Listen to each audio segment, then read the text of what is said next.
The 7 Zones. Chapter 1. Awakening. I woke up choking on heat, thick and heavy, like I was breathing from inside a furnace. It had been cold at night, but now the air itself felt like it could burn you alive. In the distance, I heard shouting. Not words, just a roar. A crowd, dull and tense, like at a stadium, or an execution. It took me a second to understand where I was. My eyes searched for something familiar. The bedroom walls, a window, the shape of my wife next to me. But none of it was there. All of that was in the past, back when life was still normal. Knock knock. Get out. It's your turn. I got up. My chest was tight, legs heavy like they were filled with lead. But fear pushed me forward. Beyond the door, blinding lights.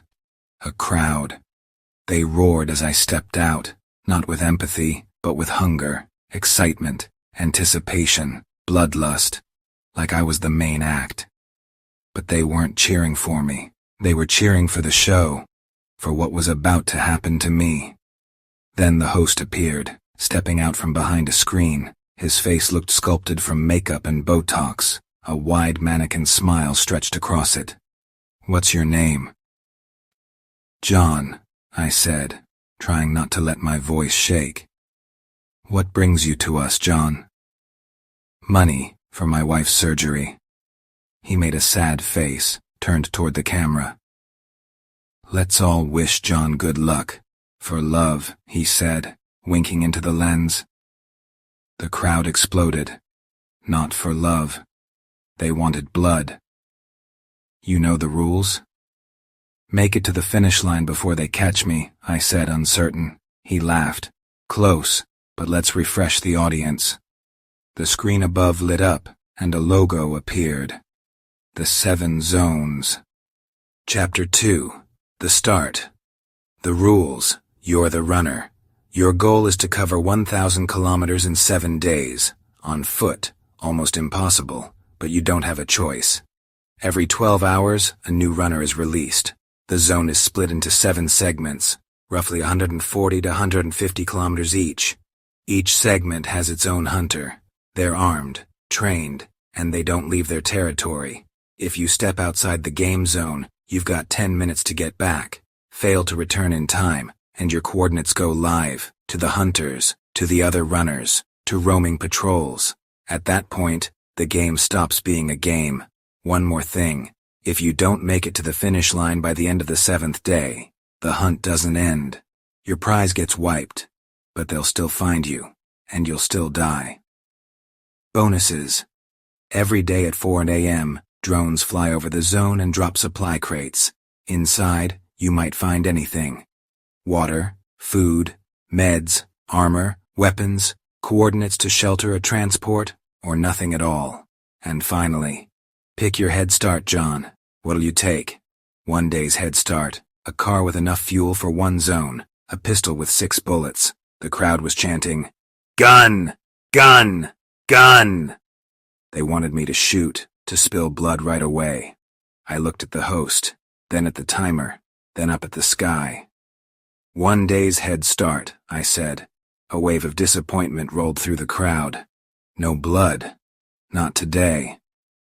The host smiled, unbothered. "Remember," he said, "for every runner you kill, you earn an extra $100,000, on top of your million." 3, 2, 1. Timer, 6 days, 23 hours, 59 minutes. I ran. Chapter 3. Day 1. I knew from the beginning I was taking the head start. The first zone was the most crowded. With a new runner released every 12 hours, there could be 3, maybe 4 of us in the area at any given time. A crowd meant nerves, accidental encounters. The faster you got out, the better your chances of surviving long enough to see the halfway point. I chose a roadside route. Open highway, few turns, minimal buildings. Started around 4 a.m. Now it was close to 6.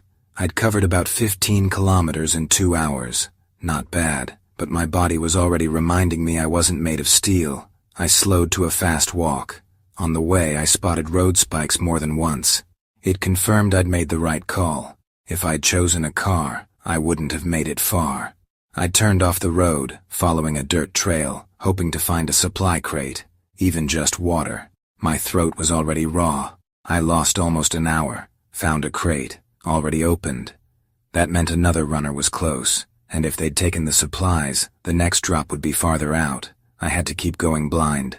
I scanned the local plants, found some thick leaves and stuffed them into my pockets.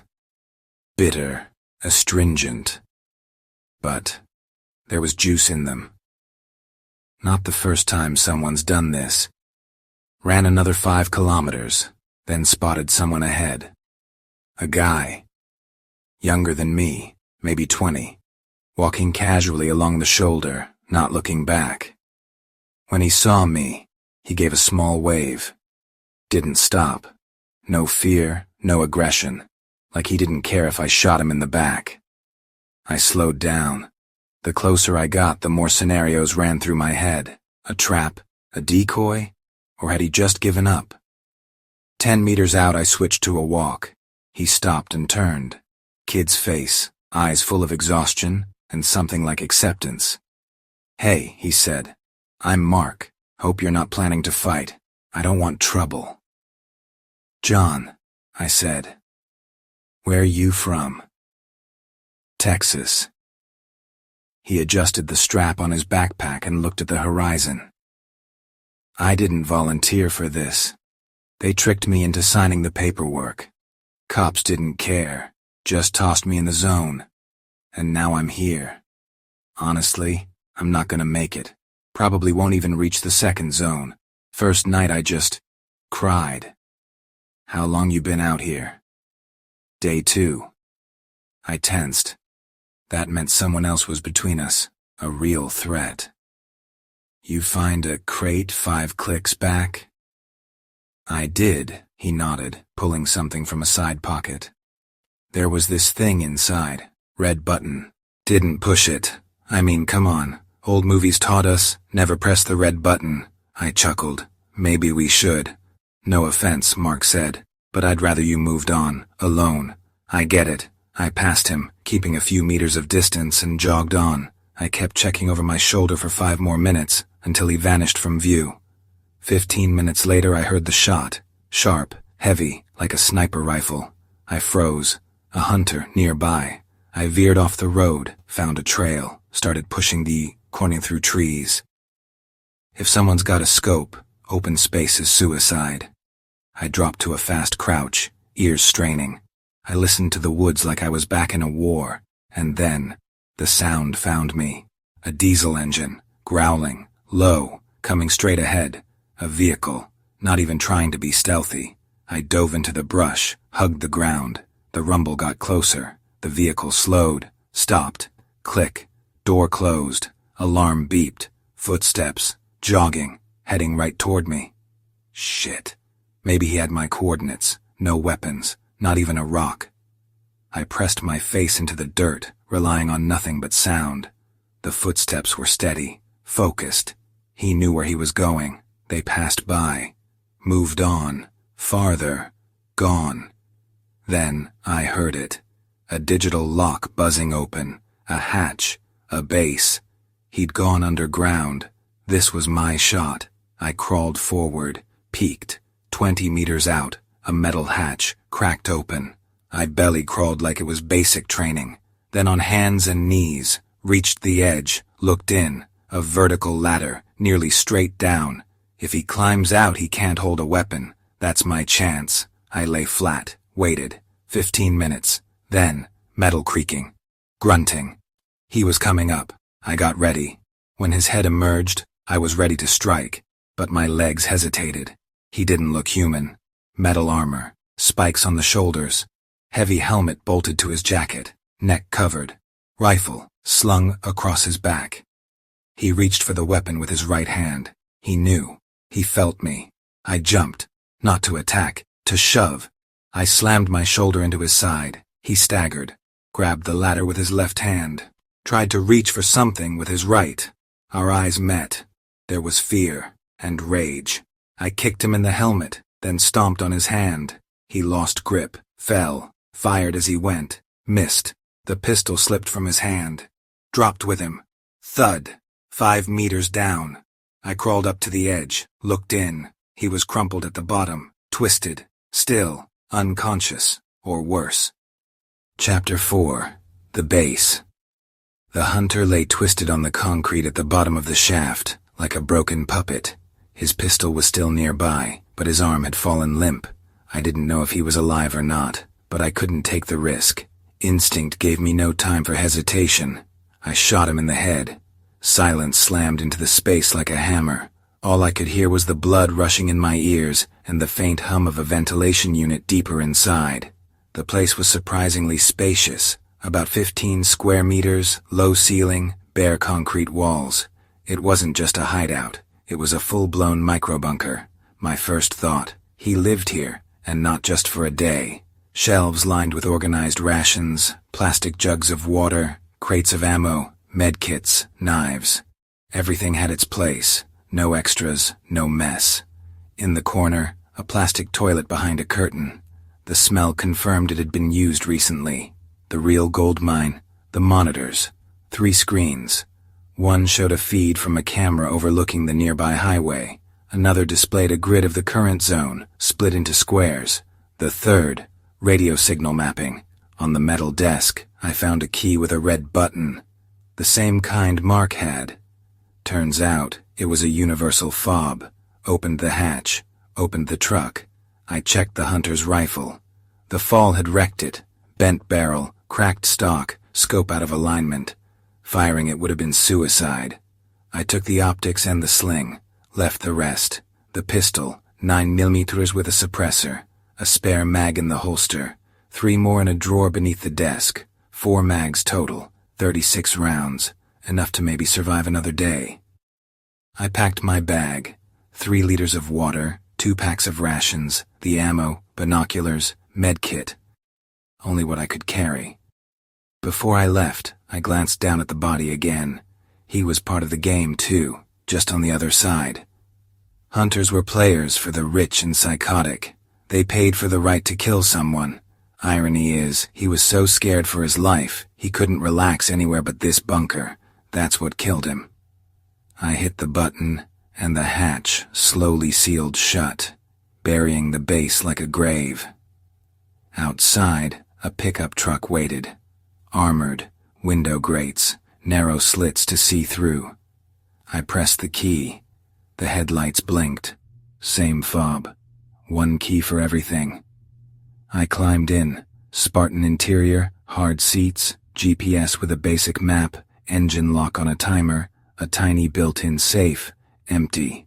Fuel gauge, nearly dry. Maybe 100 clicks left, if that.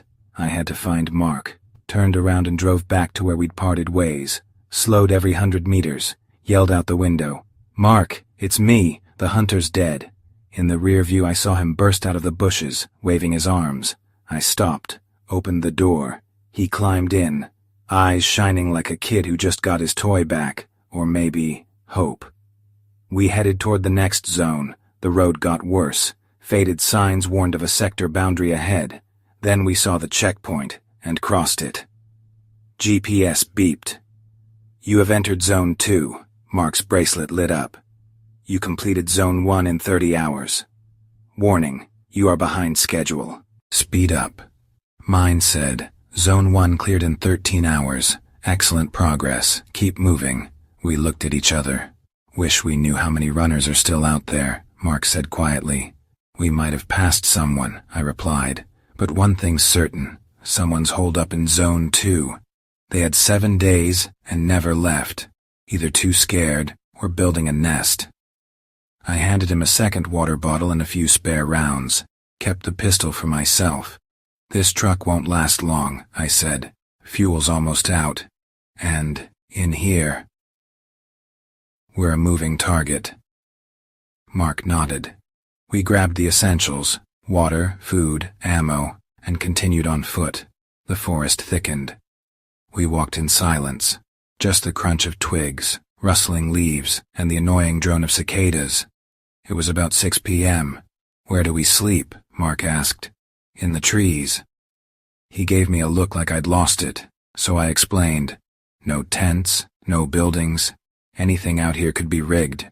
But a tree, that's at least a chance. We found 2 solid oaks.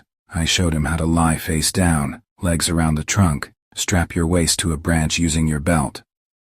We hoisted the packs out of reach. It was the most uncomfortable night of my life. At 2 a.m., a sound tore through the silence. A beat, electronic music. Somewhere deep in the woods, someone had cranked techno at full blast, like a rave in hell. I was the first to open my eyes. My heart dropped. You hear that? I asked. Yeah, Mark whispered. Is it a trap? I don't know, but this is a game zone. Every sound is a threat. He exhaled. Sounds like a base, with a generator, or something similar. Maybe a vehicle, I said. Or weapons, or just some psycho luring us in. We climbed down fast. I suggested we split up. He refused. I'm going with you. The sound led us through the forest. 30 minutes later, we reached a clearing. An abandoned outpost. Old cars circled up like a barricade. Inside, tents, wires, lanterns, speakers, music still blaring, cameras overhead, entrance through a shipping container with double doors, only one way in, fortified. No way in, Mark said. I've got an idea, I replied. I'll get close, you go knock. If someone comes out, I shoot. Just stay tight to the wall. Spotlights might catch you. He nodded silently. I crawled through dry grass, got within 30 meters. No closer. Too exposed. I gave the signal. He stepped out. Suddenly, music cut off. Spotlights flared. Stop! A voice over loudspeakers shattered the forest. Mark froze, then bolted toward the door. When did you enter the game? The voice asked. 2 days ago. Day 3's about to start. You're behind schedule. You don't belong here. Leave. Who are you? A runner. Took this spot a month ago. Do you have transport? No. I've done enough. As long as I blast sound, nobody comes near. You're lucky you made it. Don't push it. The lights followed Mark back to the brush. I crawled back and met up with him.